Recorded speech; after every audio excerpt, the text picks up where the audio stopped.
bonjour à tous.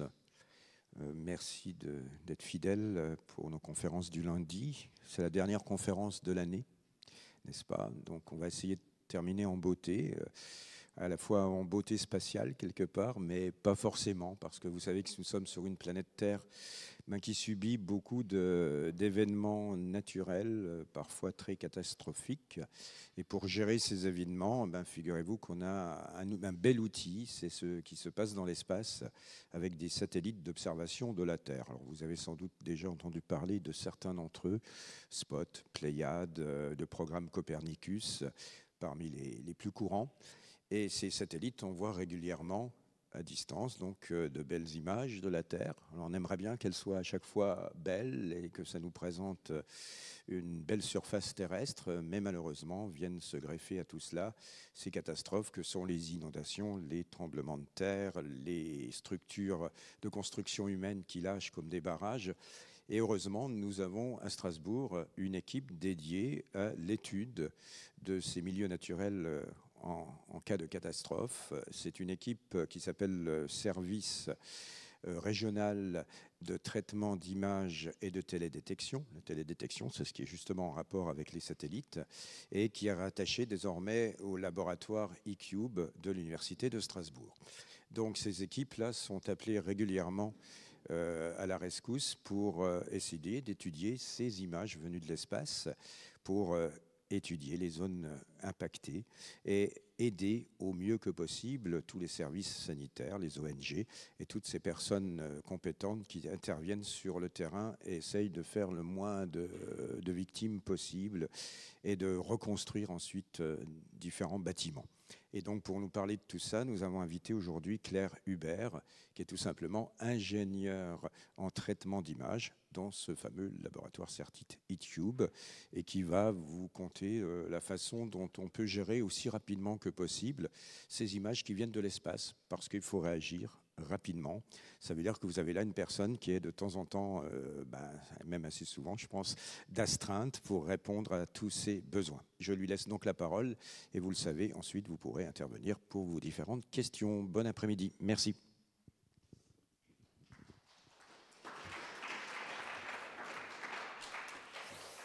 Bonjour à tous. Donc, effectivement, je vais vous présenter les activités du CERTIT et notamment notre service de cartographie rapide qui est dédié à la gestion des catastrophes naturelles et à la réalisation de cartes en temps contraint pour aider des secours lors d'événements partout dans le monde. Donc, une petite présentation du CERTIT tout d'abord. Nous sommes une plateforme de technologie et de services, donc au sein du laboratoire eCube dans l'Université de Strasbourg. Et notre mission, c'est de produire des informations géospatiales à partir d'images satellites, pour notamment répondre aux problématiques des risques. Nous sommes une vingtaine d'ingénieurs de différents horizons. Nous avons des ingénieurs topographes, géographes, géologues, des informaticiens et des physiciens. Et donc notre matière première, c'est l'image satellite pour en extraire de l'information utile. Parce que tout le monde n'est pas à même de lire une image satellite, l'information ne saute pas aux yeux, forcément. Donc notre mission, c'est d'extraire l'information utile de ces images en fonction de la mission. Donc au CERTIT, on a ce service de cartographie rapide, mais on travaille également sur d'autres thématiques. Heureusement, il n'y a pas que des catastrophes.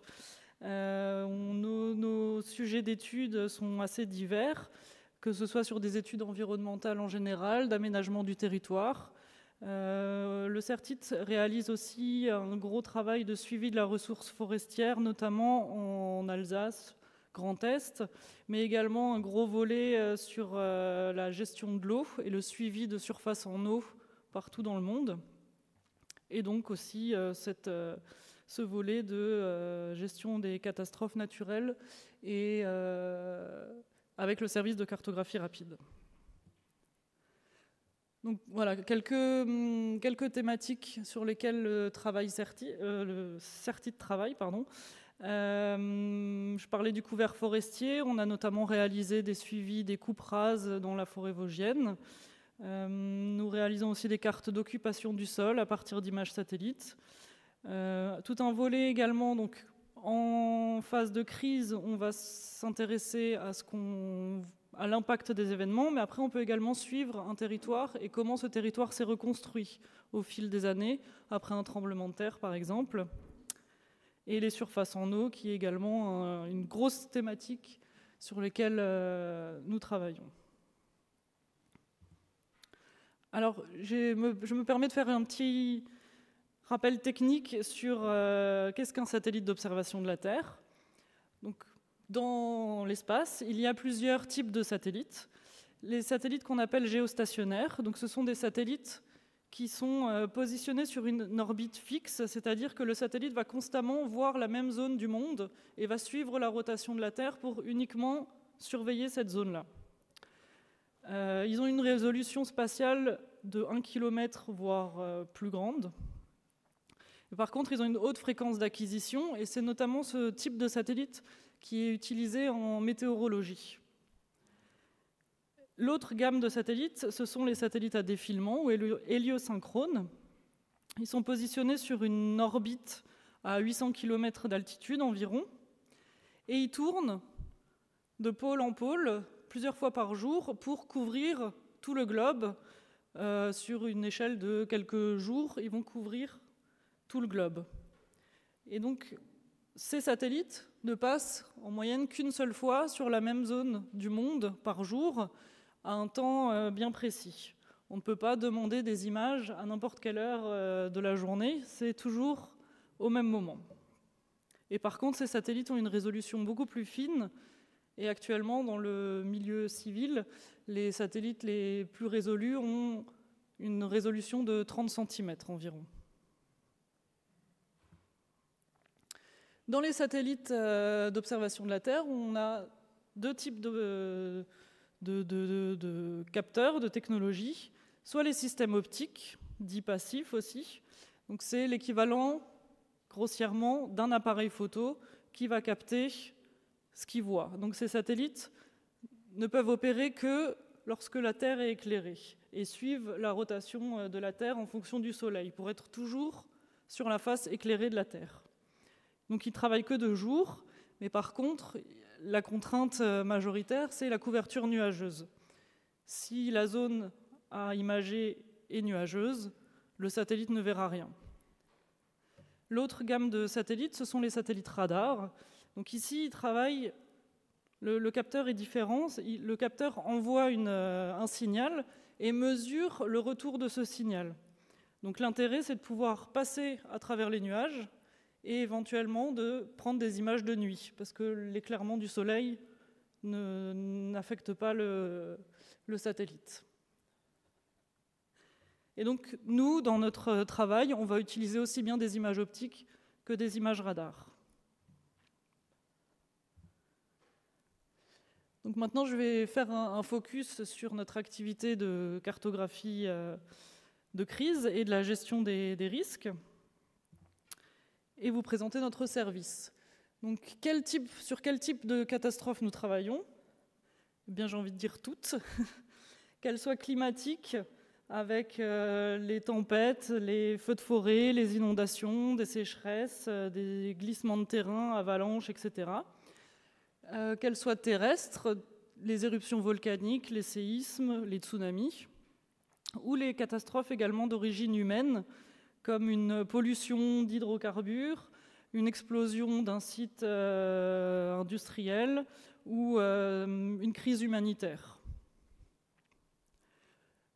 Quand le service intervient, donc sur cette roue du risque, entre l'alerte et la crise, puis le retour d'événements, l'imagerie satellite peut être utile à toutes ces phases, que ce soit au moment de l'événement, pour assister les populations, apporter une assistance logistique, après l'événement pour un retour d'expérience, pour comprendre ce qui s'est passé, quel est l'impact global de l'événement, et en pré-événement pour faire de la prévention et de la gestion en anticipation. Pour qui? Nous travaillons essentiellement actuellement dans le cadre du programme Copernicus. C'est un programme financé par la Commission européenne pour les États membres de l'Union européenne, mais pas que. On travaille à l'échelle du monde. Et globalement, ce sont surtout les autorités nationales, telles que les sécurités civiles, qui vont faire appel à ce service. Mais sinon, on peut également travailler pour des autorités à un autre niveau, qu'elles soient régionales, locales, à partir du moment où c'est un service qui est responsable de la gestion des crises et des risques. On a également déjà eu l'occasion de travailler pour des services de santé comme l'ARS, ou des organisations non gouvernementales ou d'aide humanitaire. Un autre volet qui peut nous solliciter pour travailler, ce sont les assureurs. Donc, comme je l'ai déjà dit, on intervient à une échelle mondiale. Peu importe où se passe la catastrophe, on peut intervenir. Et donc, quel est le but de notre service? Eh bien, c'est d'avoir une vision rapide et globale de l'événement, parfois dans des zones inaccessibles. Donc, la vue satellite permet d'avoir assez rapidement une évaluation de ce qui s'est passé. Ensuite, pour ceux qui ont sollicité notre service, nos cartes, nos produits vont leur permettre de dimensionner les moyens de secours nécessaires, de déployer, positionner les équipes sur le terrain, d'estimer les impacts humains et matériels, tout simplement, de la catastrophe, et ensuite, dans un temps un peu plus calme, d'effectuer des retours d'expérience, mettre en place des plans de prévention, et ou de suivre la reconstruction d'une zone impactée. Donc, quelles sont les informations qu'on peut extraire d'une image satellite? Tout simplement l'extension de l'événement. Quand on travaille sur une inondation ou sur un incendie, c'est de cartographier la zone inondée, la zone brûlée, pour avoir rapidement une vue d'ensemble de ce qui s'est passé. Le satellite permet aussi de faire des suivis temporels, par exemple pour une inondation, de suivre tous les jours si on est en phase de crue ou de décrue, pour voir où on en est.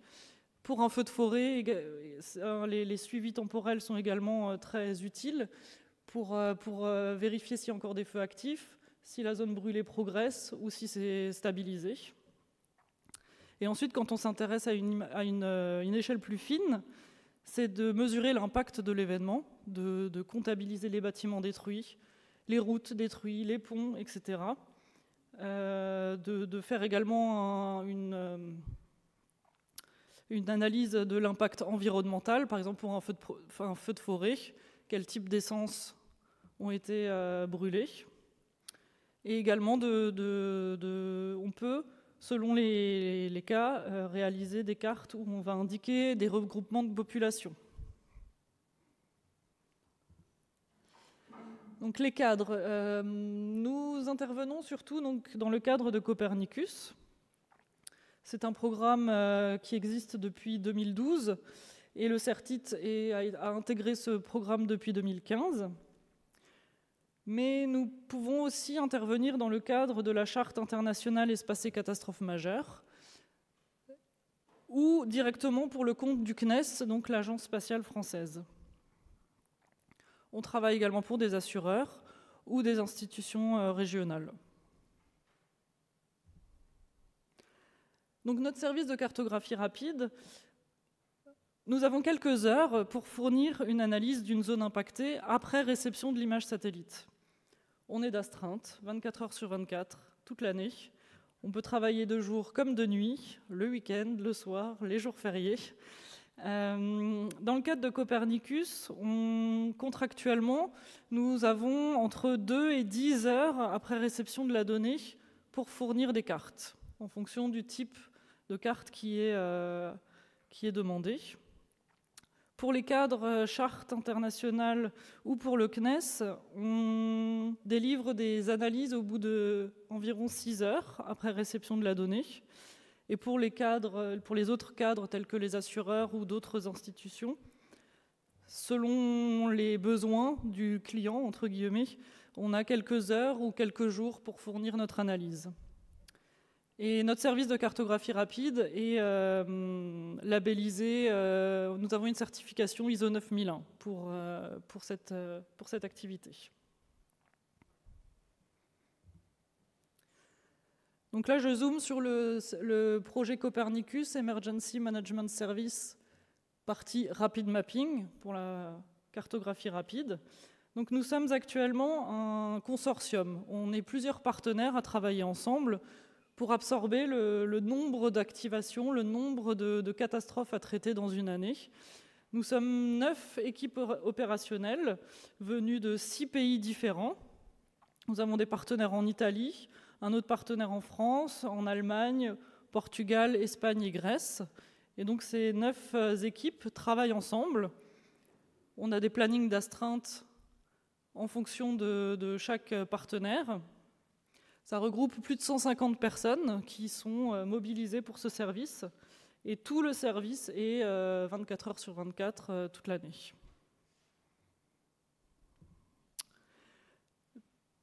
Quelques statistiques sur le programme Copernicus. Par exemple, en 2022, il y a eu 86 sollicitations du service. Donc on est à presque 2 par semaine. Les grands thèmes sont surtout les inondations et les feux de forêt. C'est ce qui nous occupe les 2 tiers de notre temps. Mais les tempêtes ou les séismes ou d'autres types d'événements peuvent également rentrer dans la gamme des sollicitations possibles. Alors je vais faire un focus sur le séisme en Turquie qui a eu lieu en février dernier. L'année 2023 a été très marquée par cet événement. Pour vous expliquer un petit peu le déroulé d'une activation, comment ça s'est passé. Donc, le séisme a eu lieu dans la nuit du dimanche 5 février au lundi 6, à environ 1h du matin. Et assez rapidement, à 4h45 et 7h du matin, à la fois le service Copernicus a été déclenché et la charte internationale espace et catastrophes majeures par un service, l'équivalent de la sécurité civile turque. Donc nous étions tout de suite, dès lundi matin, au courant de ces sollicitations et tout le service s'est mis en action pour commencer à préparer les choses. Et plus tard dans la matinée, 2e tremblement de terre de 7,5 sur l'échelle de Richter, qui a également fait beaucoup de dégâts. Et la Commission européenne, pour le compte du service de gestion des risques en Turquie, a demandé à cartographier une vingtaine de zones. Donc on a identifié 20 villes avec des potentiels dégâts à imager avec des images satellites pour voir exactement qu'est-ce qui s'est passé. Donc le lundi, tout de suite, le service passe les commandes auprès des agences spatiales qui gèrent les satellites, les différents satellites, pour programmer des acquisitions pour le lendemain. Donc les premières acquisitions ont eu lieu le mardi matin, le 7, aux alentours de 8h, et nous avons reçu les images quelques heures après, vers 11h30. Nous avions les images disponibles pour les traiter. Alors on a eu de nombreuses images nuageuses, donc difficile de faire quelque chose avec tout ça, mais quelques zones étaient quand même exploitables, avec des contraintes. Les zones impactées, certaines zones étaient couvertes de neige. Entre le séisme et l'acquisition de l'image, il y a eu des chutes de neige, donc ce qui a vraiment rendu la lecture des images très compliquée. Nous étions en février, donc avec des ombres portées des bâtiments et de la végétation très, très importante. Un angle d'acquisition aussi élevé, parce qu'on a forcé, les agences spatiales ont forcé l'acquisition des images et dans ces cas-là, on a des angles, c'est comme si un appareil photo regardait un petit peu de côté. Donc les images étaient très compliquées à analyser, mais on a quand même réussi à sortir des informations. Par exemple, ici, un petit focus avant-après sur une ville. Vous avez l'image à gauche avant événement et à droite l'image acquise par le satellite Pléiade, le 7, où on voit nettement sur le stade plein de petits points blancs. Ce sont des camps de réfugiés qui se sont installés en quelques heures pour porter secours aux populations. On voit également des dégâts, des bâtiments effondrés et beaucoup de débris dans les rues. Un autre exemple ici, où notamment au centre de l'image, si vous voyez ma souris, oui. Ici, on a des bâtiments détruits. Ici, dans toutes ces zones-là, les bâtiments sont complètement effondrés.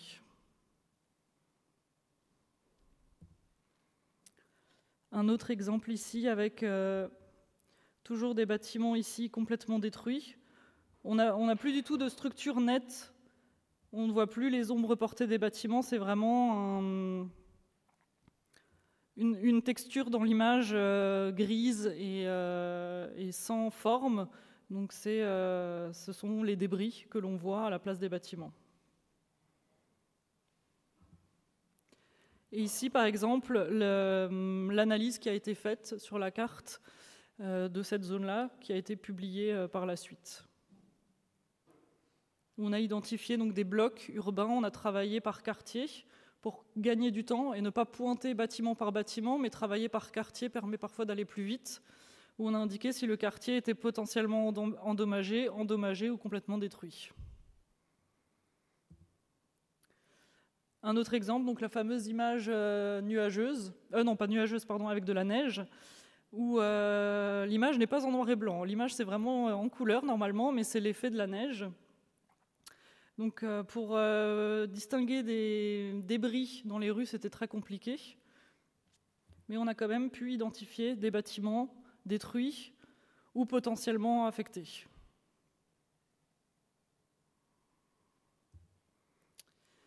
Donc le mardi, lendemain du séisme, entre 21h et 2-3h du matin, dans la soirée, le service Copernicus a publié l'analyse sur 7 zones. Sur les 20 zones demandées, seulement 7 zones étaient exploitables, car les images étaient non nuageuses, et les cartes ont été publiées dans la soirée.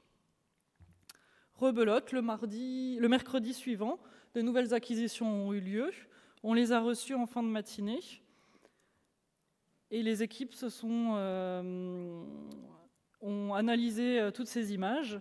Par exemple, un autre extrait ici, où on voit sur cette zone un parc public, j'imagine, où on a des centaines de tentes qui ont été installées en quelques jours, quelques heures. Un autre exemple ici très, très marquant, on a des immeubles ici qui se sont totalement effondrés, tels des châteaux de cartes. Et en zoomant dans l'image, on arrive presque à compter les étages, parce que le bâtiment a vraiment collapsé sur le côté, et on voit encore la structure des étages.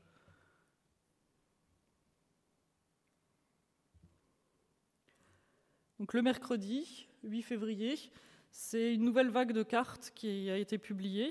Et à ce moment-là, au bout de 2-3 jours, on était à 16 zones sur les 20 analysées. Les autres étaient toujours nuageuses, donc on pouvait rien faire. Et le 9, troisième vague de nouvelles acquisitions. Là, on a eu des images exploitables. Un autre extrait ici d'un stade où il y a des camps qui ont été installés, des bâtiments détruits par ici,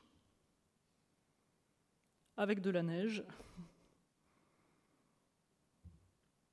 Et donc le jeudi 9 février, l'ensemble des 20 zones demandées ont été cartographiées et les produits à chaque fois ont été publiés ouvertement en ligne sur le site internet de Copernicus. Là, je voulais rajouter ce petit exemple pour vous montrer un extrait d'une image du satellite Pléiade Neo. C'est le dernier satellite français, celui dont la gamme de résolution est la plus élevée actuellement.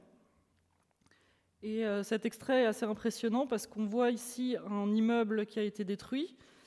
Et je ne sais pas si c'est visible sur l'écran, mais on distingue tout de suite des engins, des grues, tractopelles ou je ne sais pas quoi, qui sont déjà en train d'essayer d'enlever les débris et de travailler sur la zone. Donc ce sont vraiment des images dont la résolution est impressionnante. Sur cet extrait, on a toujours des tentes ici et des bâtiments détruits un petit peu partout avec des débris dans les rues. Et donc l'ensemble des cartes qui ont été réalisées sont disponibles et les analyses ont tout de suite été partagées avec les autorités turques.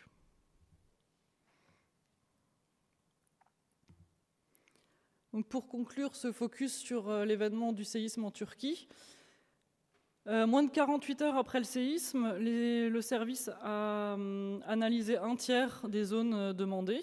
Le reste n'était pas possible car les images étaient nuageuses.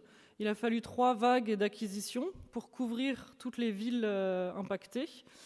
Et ensuite, des suivis, des monitorings ont encore été réalisés dans les jours qui ont suivi pour préciser et consolider les analyses avec des images, avec peut-être un peu moins un angle d'acquisition moins élevé et pour confirmer les premières analyses.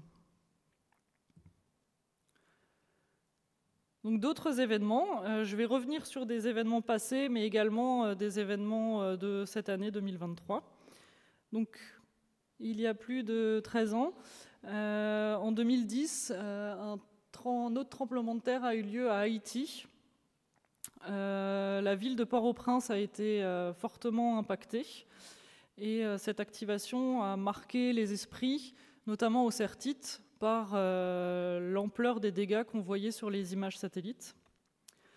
On a eu le séisme a eu lieu dans la soirée et dès le lendemain, des images satellites ont été acquises. Et du coup, le Sertite a publié une première carte d'estimation des dégâts par quartier, à l'échelle du quartier, pour toute la ville de Port-au-Prince, environ 40 heures après le séisme. Donc, ce qui est quand même assez rapide, d'avoir, même pas 2 jours après un événement, une évaluation d'ensemble d'une zone impactée. Quelques extraits ici, notamment le palais présidentiel qui a été fortement impacté et qui est en plusieurs morceaux. On voit ici le toit du bâtiment principal qui est coupé net à ce niveau-là. La cathédrale de Port-au-Prince, dont le toit a complètement été détruit, et d'autres bâtiments et les rues qui ne sont même plus visibles tellement il y a de débris au sol. Lors de cet événement, on travaillait pour la sécurité civile française qui a envoyé des troupes sur place pour aider à la fois chercher encore des victimes dans les décombres, mais aussi porter assistance aux populations. Et une de leurs préoccupations, c'était de savoir où sont les gens, où est-ce qu'ils se sont rassemblés. Et sur les images satellites, on voit parfois, si on a des images satellites avec une très haute résolution, on peut distinguer des rassemblements de population, comme ici sur ce stade. Du coup, on a réalisé une carte où on a pointé, chaque triangle, c'est un lieu de rassemblement spontané. On a numéroté chaque point de rassemblement.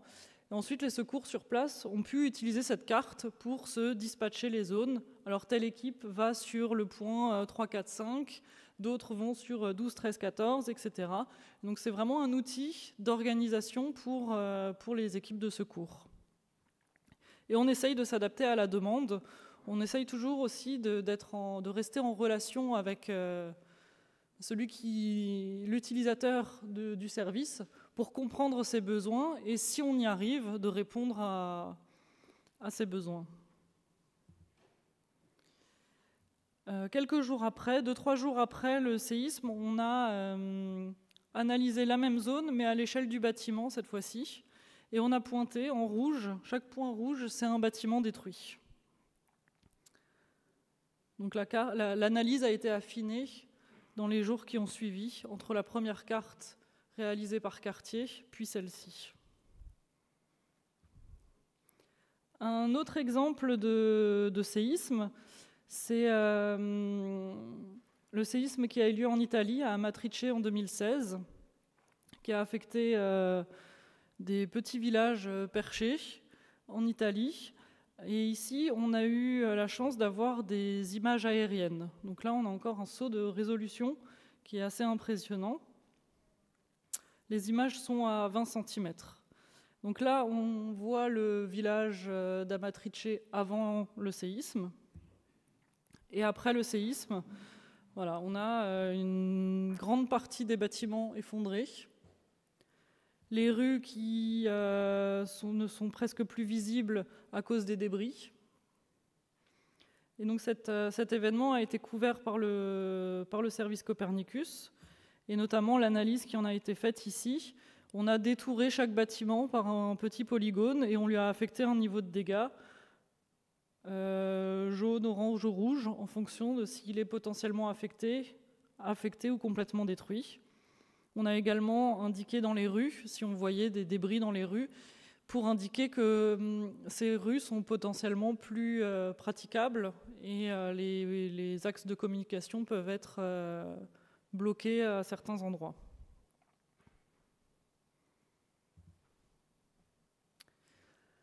Un autre type d'événement, ce sont les ouragans. Donc dans les Antilles, on peut être confronté assez souvent aux périodes cycloniques d'ouragans qui sont potentiellement destructeurs. Et l'année 2017 a été particulièrement marquée par une série d'ouragans, Irma, Maria et un troisième dont j'ai oublié le nom. Pendant une même saison, il y a eu plusieurs cyclones qui sont passés sur les îles de Saint-Martin, Saint-Barthélemy, un petit peu la Guadeloupe et la Martinique, mais qui étaient beaucoup moins impactés. Et donc en septembre 2017, on a réalisé une analyse des dégâts suite au passage de l'ouragan Irma sur la partie française de Saint-Martin. Et donc ici, on a repéré le même principe. Tous les bâtiments, on a analysé chaque bâtiment et indiqué si il était endommagé, fortement endommagé ou complètement détruit. Un extrait ici d'une zone, un quartier type résidence de vacances. Après le passage de l'ouragan, on voit qu'il y a toute une zone. Ici, les bâtiments ont complètement disparu. Ceux-là ont également été très impactés.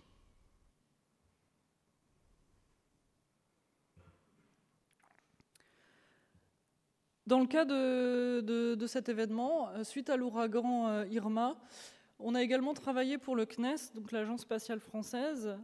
Quelques mois après la catastrophe, l'idée était de savoir où en était la reconstruction. Donc on est 3 mois, il me semble. Oui, en décembre 2017, l'ouragan est passé en septembre. Et donc en décembre 2017, on a eu des nouvelles acquisitions pour évaluer comment se porte le territoire 3 mois après, et de repérer quels sont les bâtiments qui sont toujours endommagés, les bâtiments déblayés, les bâtiments reconstruits, s'il y a des nouveaux bâtiments, quel est l'état de la reprise après la catastrophe. Donc l'analyse a été effectuée de nouveau sur toute la partie française de l'île de Saint-Martin.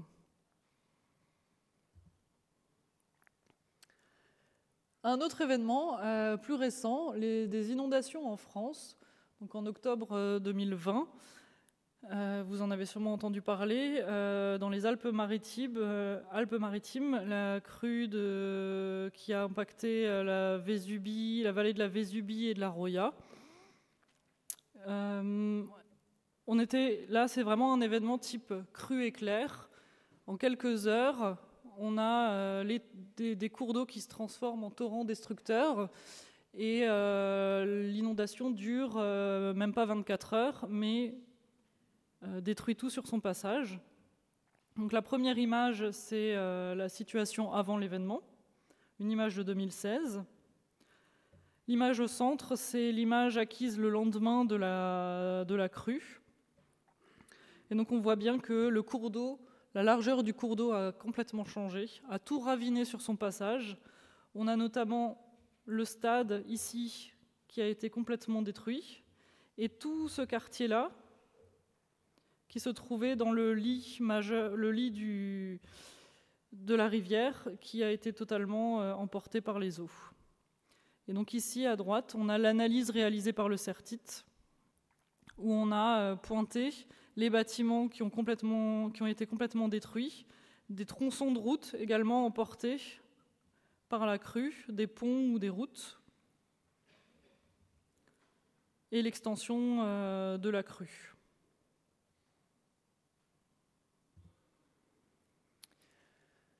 Ensuite, un autre exemple, pas banal, ça n'arrive pas tous les jours, mais une éruption volcanique, donc l'éruption sur l'île de La Palma en Espagne en septembre 2021, un volcan qui s'est réveillé. Et dans le cadre du programme Copernicus, on a suivi tout au long de l'événement, de l'éruption volcanique, la progression de la coulée de lave et des bâtiments, malheureusement, sur la trajectoire de la coulée de lave qui ont été emportés. Donc au début, c'était un petit filet de lave, et puis tout doucement, ça s'est agrandi.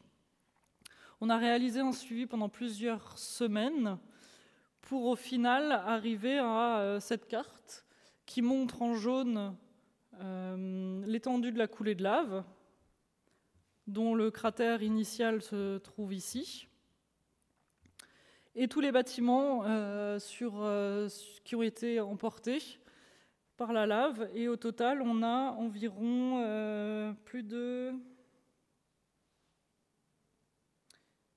3000 bâtiments qui ont été affectés par cette coulée de lave.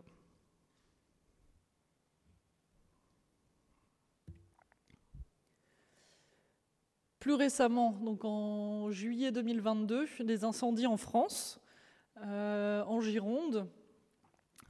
C'est un événement qui a quand même marqué l'été 2022. Les feux de forêt qui ont eu lieu en Gironde entre le lac de Biscarrosse qui se trouve ici et la dune du Pilat. Donc, sur la droite, j'ai mis un extrait de l'image satellite qui a été analysée. Donc les couleurs sont volontairement pas dans des couleurs naturelles. On utilise des bandes spectrales de l'infrarouge pour mieux voir l'activité chlorophyllienne de la végétation. Donc si l'image est très rouge, ça veut dire que la végétation est en bonne santé. Par contre, là où c'est gris, c'est qu'il n'y a plus du tout d'activité chlorophyllienne, les arbres sont morts et il n'y a plus rien. Donc l'analyse de cette image a permis de réaliser cette carte où on voit l'étendue de la zone brûlée. Donc on voit bien que sur la façade ouest, c'est vraiment la dune du Pilat et la mer et l'océan qui ont stoppé la progression du feu, et le lac dans cette partie-là. Un autre exemple d'incendie cet été, l'incendie qui a eu lieu sur l'île de Rhodes en Grèce, qui a été également un événement très médiatisé de par son ampleur et la gravité de l'événement. Donc en juillet 2023, au 20 juillet, le service Copernicus a été activé pour suivre la progression de la zone brûlée. Donc la première analyse nous montrait cette tâche. On est en région méditerranéenne, plein mois de juillet, c'est pas impossible d'avoir ce type d'événement. Il y en a beaucoup, on travaille beaucoup en Espagne, au Portugal, en Italie, en Grèce, etc., dans tout le bassin méditerranéen pour suivre des incendies en été. Mais cet événement a été un moment à basculer et a été hors de contrôle. Donc la première image satellite nous a permis de cartographier cette zone et on voyait des feux actifs. Sur les images satellites, on peut aussi voir des dégagements de fumée qui nous indiquent qu'il y a encore des feux actifs à tel endroit, sur le front généralement de la zone brûlée.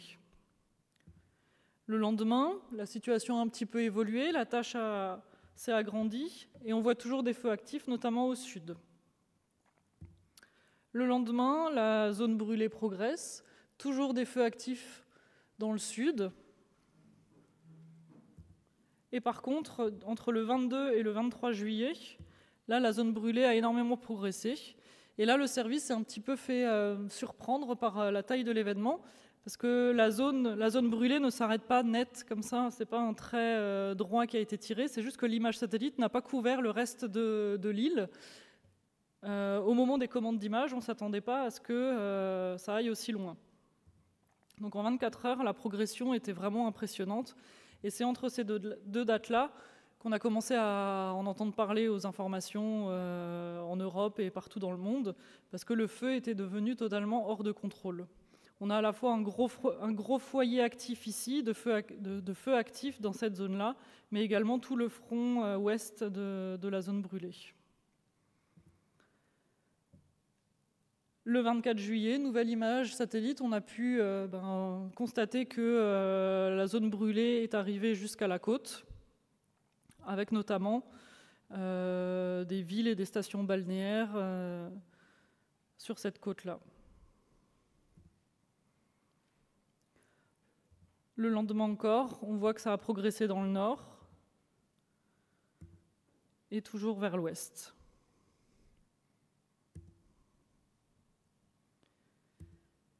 Et c'est au 28 juillet que le feu a enfin été maîtrisé et on ne voyait plus de feu actif sur l'image du 28 juillet. Donc là, on a un aperçu de la progression, la vitesse de progression de la zone brûlée, et on a vraiment un saut ici entre ces deux dates qui marque le caractère complètement exceptionnel de cet incendie.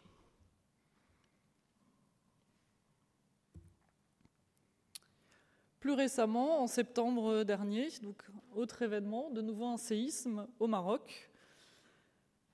Donc forcément, le service Copernicus et le CERTIT étaient impliqués pour cartographier les dégâts suite à ce tremblement de terre. Donc là, vous avez un extrait d'une image Pléiade où on a pointé chaque bâtiment détruit sur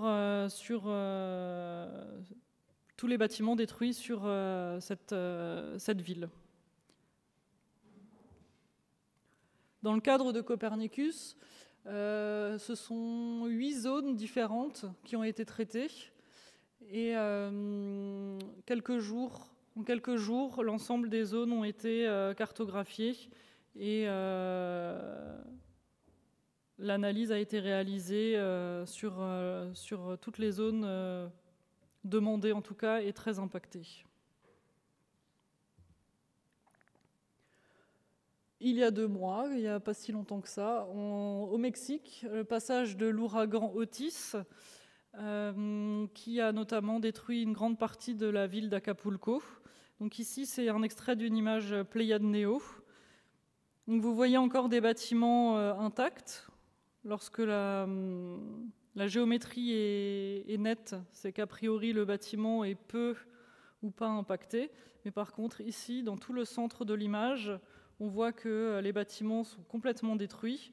La plupart d'entre eux n'ont plus de toit, donc souvent les toits volent avec le passage de l'ouragan. Surtout si on est dans des zones où les constructions ne sont pas très robustes, avec des toits en tôle, etc. Ils sont assez rapidement impactés. Et un autre extrait ici, où on voit une route ici, qui est en partie endommagée dans cette partie-là. On voit des traces de boue aussi, on voit des zones humides sur la route. Toute cette bretelle ici qui est complètement détruite, avec les bâtiments aux alentours également. et toujours des bâtiments impactés un petit peu partout, avec des débris dans les prairies, dans les jardins, des éléments bâtis qui ont été emportés par l'ouragan. Donc l'analyse a été faite sur l'ensemble de la ville d'Acapulco. C'était un travail vraiment colossal. Donc ici aussi, pour changer de stratégie et aller plus vite, au lieu de pointer chaque bâtiment un par un, on a travaillé à l'échelle du quartier pour avoir une analyse faite plus rapidement et une vue d'ensemble.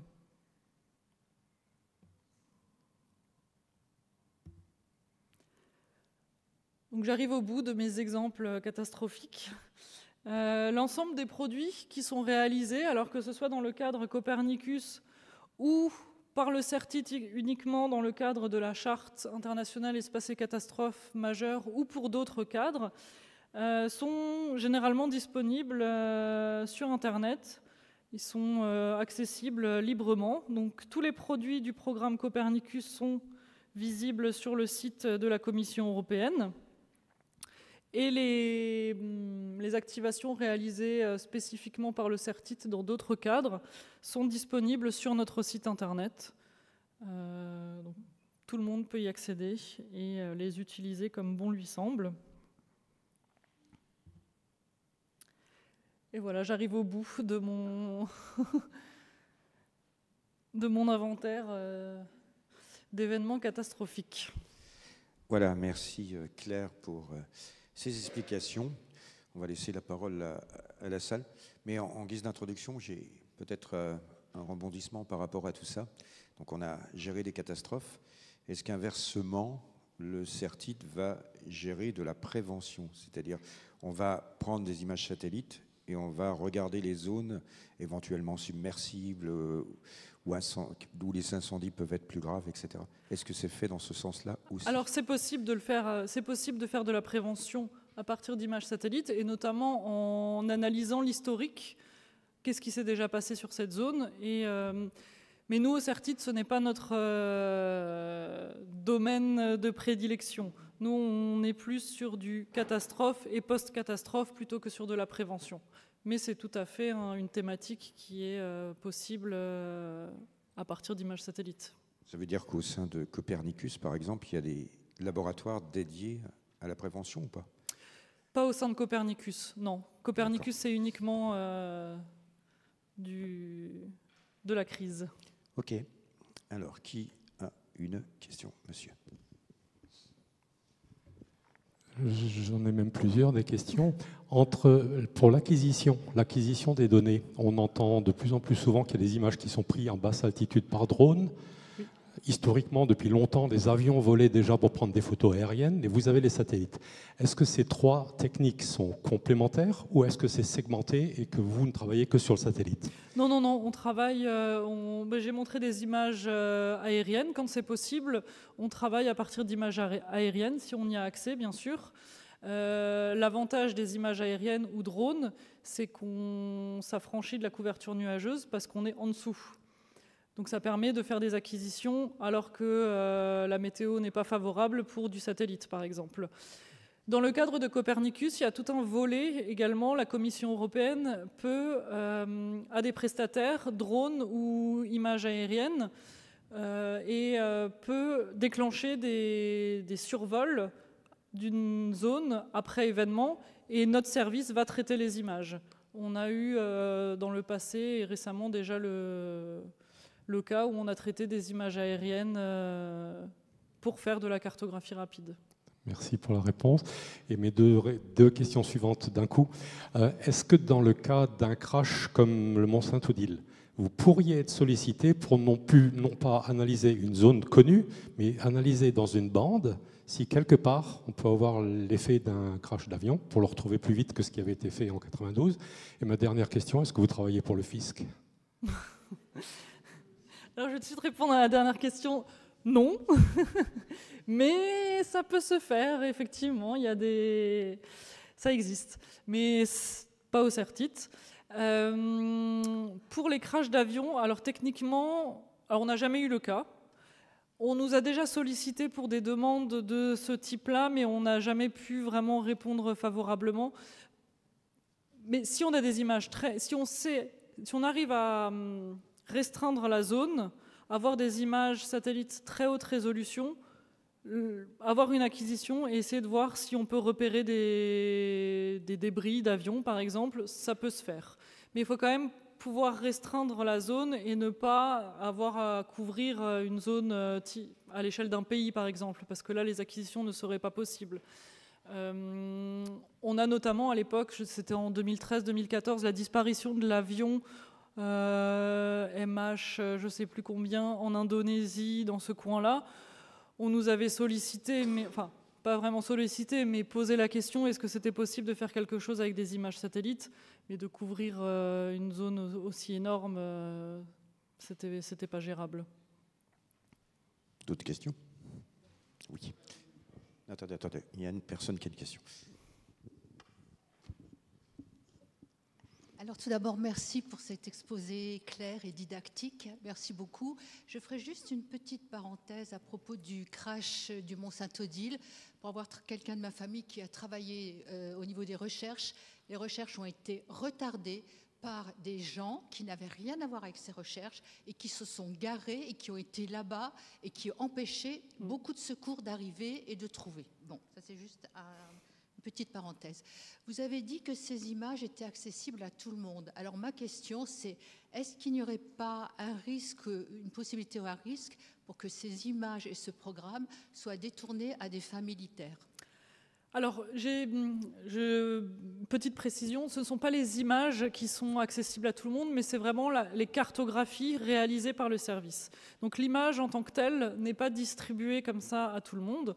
Ensuite, lorsque nous sommes sollicités, celui qui va demander à la Commission européenne de l'aide suite à un événement sur son territoire, il peut indiquer si la zone est sensible. Si elle est sensible, considérée pour lui comme sensible, les cartes ne seront pas publiques. Certaines activations sont considérées comme sensibles, donc elles n'ont pas été publiées et accessibles à toutes. C'est assez rare, c'est vraiment pas la majorité des cas, mais ça peut arriver 1 ou 2 fois dans l'année. Ensuite, dans le programme Copernicus, il y a l'équivalent de notre service cartographie rapide destiné aux catastrophes naturelles. Il y a l'équivalent sécurité, mais là le CERTIT n'est pas concerné, qui va traiter des événements type guerre en Ukraine, bande de Gaza, etc., et qui va réaliser des cartographies régulières pour connaître l'ampleur des destructions dans telle ou telle ville. Mais ça, c'est vraiment un service à part de la Commission européenne et les produits ne sont pas du tout publics. C'est vraiment du domaine militaire et il n'y a pas de publication des résultats, forcément. Autre intervention? Oui, bonjour. J'ai une question concernant l'historique. En fait, quand vous allez sur un événement qui vient d'arriver, vous avez toujours une référence de la situation préalable. Oui, Alors, oui. La question tout juste, est-ce que vous avez une bibliothèque de l'ensemble de la surface du globe avec la représentation du globe complet pour que vous puissiez vous caler dessus au moment d'un événement? Au moment d'un événement, on va toujours chercher dans les catalogues d'archives de toutes les agences spatiales, donc les agences qui gèrent les satellites, si on a une image d'archive qui peut nous être utile, qu'on prendrait comme référence. Et notre règle, c'est de ne pas revenir plus de 2 ans en arrière pour ne pas être pollué, entre guillemets, par des changements du paysage qui pourraient être dus à autre chose que l'événement en question. La croissance urbaine, des chantiers, etc. On essaye toujours d'avoir une référence au plus proche de l'événement, mais des fois, ce n'est pas possible. Donc notre règle, c'est de pas revenir plus longtemps que 2 ans en arrière. Mais globalement, oui, toutes les zones maintenant du monde sont couvertes par des images plus ou moins récentes, et on trouve toujours une image d'archive pour nous aider après dans l'analyse de l'image post-événement. Notre intervention? personne. Oui, monsieur.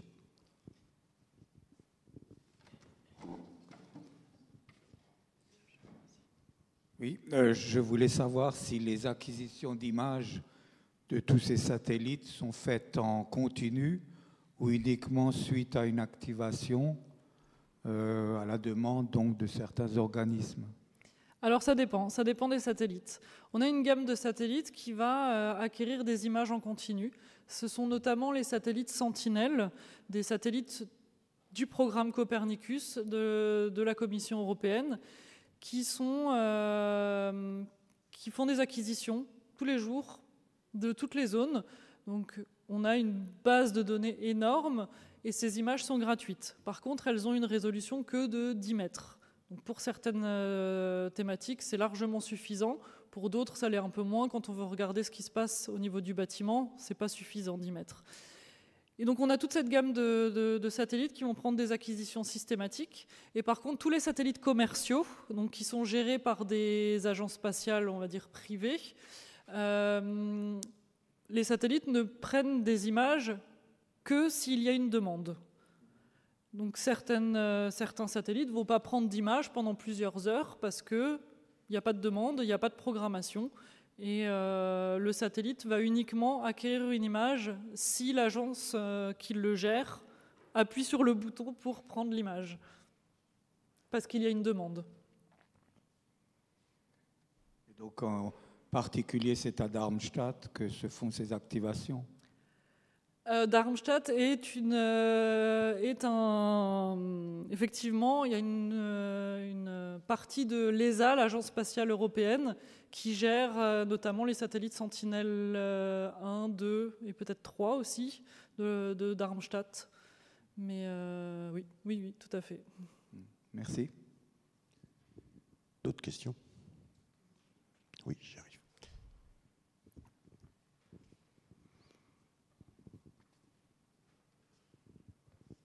Est-ce que vous travaillez avec les fonds de Google Earth et de Maps?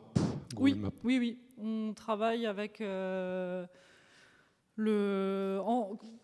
je parlais des images de référence, parfois on utilise ces fonds Google comme image de référence si la date nous le permet.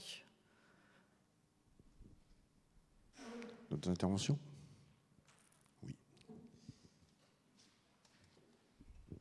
Merci.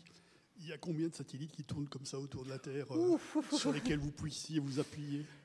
Alors, dans la gamme des satellites d'observation de la Terre, je n'ai pas le chiffre exact, mais je dirais qu'il y a au moins une trentaine de missions différentes, optiques ou radar, utiles pour imager. Une trentaine de missions, donc ça doit être, sachant que certaines missions sont des constellations de satellites. Par exemple, Pléiades, il y a 2 satellites Pléiades et 2 ou 4 Pléiades Néo, par exemple. Dans la gamme des satellites Sentinelle, il y en a aussi plusieurs. Donc, ça doit être une centaine de satellites dédiés à l'observation de la Terre, même un peu plus. Une autre question, au niveau européen, vous disiez il y a 9 agences ou partenaires, 9 partenaires avec lesquels vous travaillez. Au niveau mondial Alors, pour le service Copernicus, donc nous sommes 9, 8 homologues du CERTIT, on va dire, comme notre service. On travaille ensemble. Au niveau mondial, alors il y a l'équivalent aux États-Unis avec l'USGS, donc oui. En Asie, Chine, il y a aussi des services qui nous ressemblent un petit peu, mais en Europe, vraiment, on a une spécificité, un nombre d'entités telles que la nôtre qui est quand même beaucoup plus importante. J'ai 2 autres questions. Vos images sont forcément des images de jour? Pour avoir des images optiques, oui. Par contre, ce que je disais en introduction, quand je parlais des caractéristiques techniques des satellites, il y a la gamme des satellites radars qui, eux, peuvent fonctionner de nuit. C'était juste en réaction avec le point précédent sur l'accident du Mont Saint-Odile. Pourtant, je me souviens, c'était en pleine nuit. Ouais. Et en plus, en termes de processus, entre le moment où on vous sollicite et le moment où vous êtes en mesure de produire quelque chose, il se passe... Il se passe quand même plusieurs heures entre un événement et les premières acquisitions d'images. Généralement, les premières acquisitions n'auront lieu que le lendemain. Et dernière question, quand on voit les cartes que vous avez présentées avec plein de points rouges, je suppose que vous faites ça par informatique ou par logiciel, parce que vous traitement d'image, parce que sinon... Oui, alors ça dépend du type d'information qu'on cherche à extraire. Quand on travaille sur des inondations ou des incendies, l'eau visible sur les images, on va essayer d'extraire ça automatiquement avec des algorithmes bien précis, des chaînes de traitement d'images satellites pour essayer de sortir l'information automatiquement. Idem pour le feu. Par contre, quand on est à l'échelle pour un séisme, par exemple, quand on doit faire une analyse visuelle de bâtiment par bâtiment, pour l'instant, à part l'œil humain, il n'y a pas beaucoup mieux.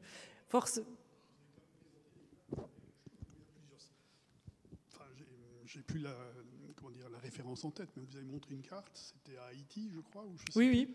Avec, c'était que de la photo-interprétation. Et ça, c'est l'œil? Oui.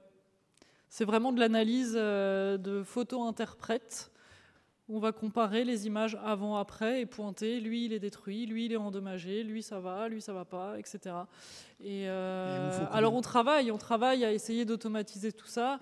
Il y a tout le volet de l'intelligence artificielle on essaye de créer des algorithmes pour automatiser ce type d'analyse, mais pour l'instant, l'œil humain, ça reste le meilleur.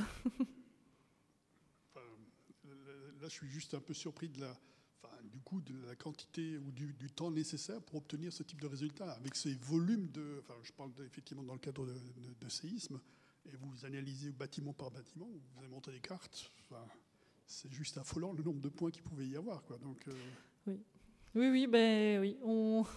On peut y passer des heures et des heures. Donc quand on travaille, on est par équipe, on est plusieurs, on n'est pas non plus tout seul, c'est pas un seul ingénieur qui va réaliser toute cette analyse. On est par équipe de 2, 3 ou beaucoup plus. Pour le séisme à Haïti en 2010, on était environ une douzaine d'ingénieurs pendant 12 jours d'affilée à travailler 12 heures par jour. C'était l'analyse de cet événement nous a vraiment pris quasiment plus d'une semaine, 15 jours. Et vraiment tout le service était mobilisé pour analyser les images et extraire l'information. Je suppose que vous travaillez par quadrillage et chacun... C'est ça, oui, on s'organise pour balayer toute l'image. Et oui. D'autres interventions? Oui.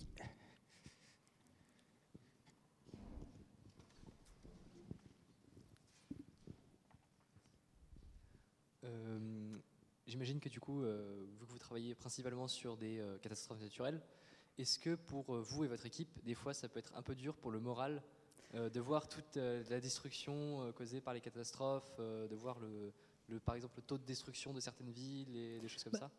Oui, effectivement, c'est très impressionnant. Après, j'avoue qu'on est un petit peu détaché et on prend du recul, mais on a sous nos yeux vraiment l'ampleur des dégâts.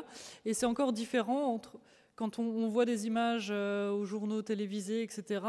Et ce qu'on voit sur les images satellites, on arrive à faire le lien assez facilement. Et ce qui peut aussi être un petit peu compliqué à gérer, entre guillemets, on a travaillé sur le tsunami qui a eu lieu au Japon en 2011.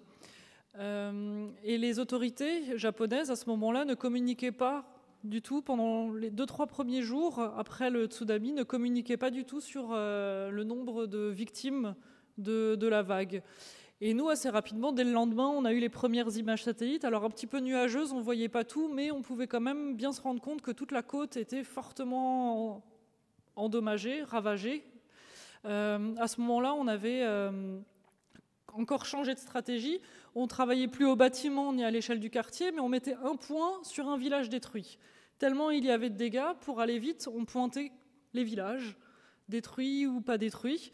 Et quand on a fait une première analyse de la côte, qu'on a vu le nombre de villages pointés en tant que détruits, à ce moment-là, aux informations, on entendait une centaine de morts, 200 morts. Et nous, on voyait les images, on se disait, c'est pas possible, ça sera beaucoup plus. Alors effectivement, quelques jours après, les bilans ont été publiés et sont sortis, les chiffres beaucoup plus conséquents. Mais nous, avant même d'entendre des bilans aux informations, grâce aux images, on pouvait tout de suite constater que le bilan allait être terrible. Donc, des fois, c'est aussi... Ouais, on peut être affecté par ce qu'on voit, mais on prend un peu de recul quand même. Voilà, madame.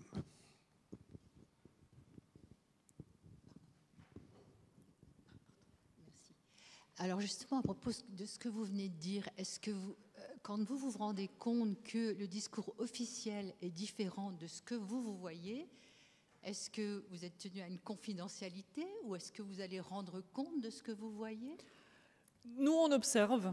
Nous, on publie. Non, alors s'il n'y a pas de caractère sensible qui a été demandé par le service, enfin l'utilisateur qui a activé le service, nous, on publie les cartes de ce qu'on voit et il n'y a pas de secret de chiffres ou quoi que ce soit.